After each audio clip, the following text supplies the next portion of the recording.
Hello everyone, my name is TaxOwlbear and welcome back to the Lovecraftian video game Retrospective, and welcome to A Fistful of Necronomicons. Another text adventure, this time for the ZX Spectrum by Xenobi Software. So I know you probably remember that I said that Anchorhead was the last text adventure I would review here, but I guess that wasn't accurate because this game is, again, quite obscure, but for once it's actually not in Japanese. This game is basically a text adventure adaptation for the ZX Spectrum computer of The Wizard's Apprentice. So you don't play the Wizard's Apprentice, but you do play his friend. And his friend Brian.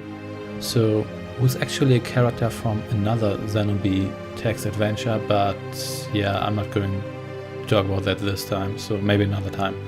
So in this game, all you basically have to do is retrieve the Necronomicon because your friend Rodney Prentice, who is the Wizard's Apprentice, which is why called Prentice. That's clever. So he used the Necronomicon, and now the Necronomicon is lost. You can basically summon it back, but you need some ingredients for that, and obviously it's not going to be all that easy to get those ingredients. Actually, it will be, but there's a trick, and that's that this game's phrasing is absolutely terrible.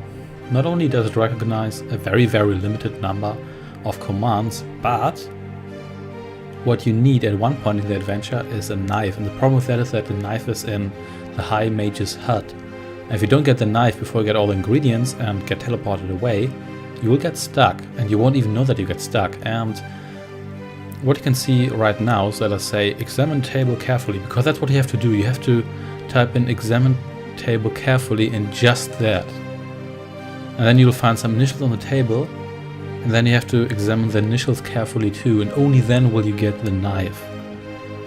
So, but the knife's not actually hidden anywhere, it's just right there on the table.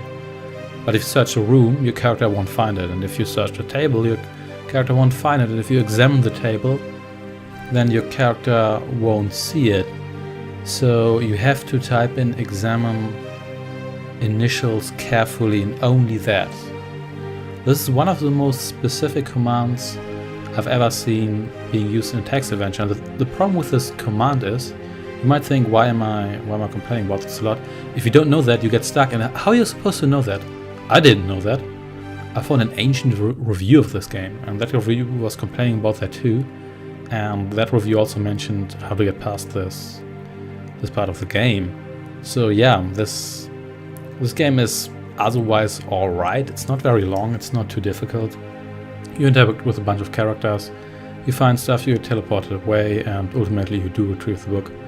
But that's almost everything I have to say. As I already said, the phrase is pretty bad.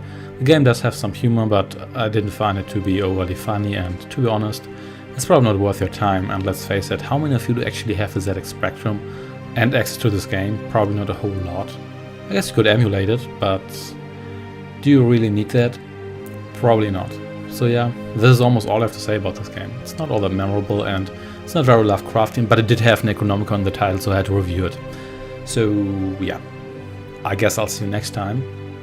Oh yeah, and by the way, you can't even kill yourself with a knife. I tried that. You can't kill your friend, because Brian is not smart enough to do that, and the game actually almost tells you that. You can't even kill yourself because you're a pacifist. So yeah, there's that. Thanks for watching, and I shall see you next time. Take care and goodbye.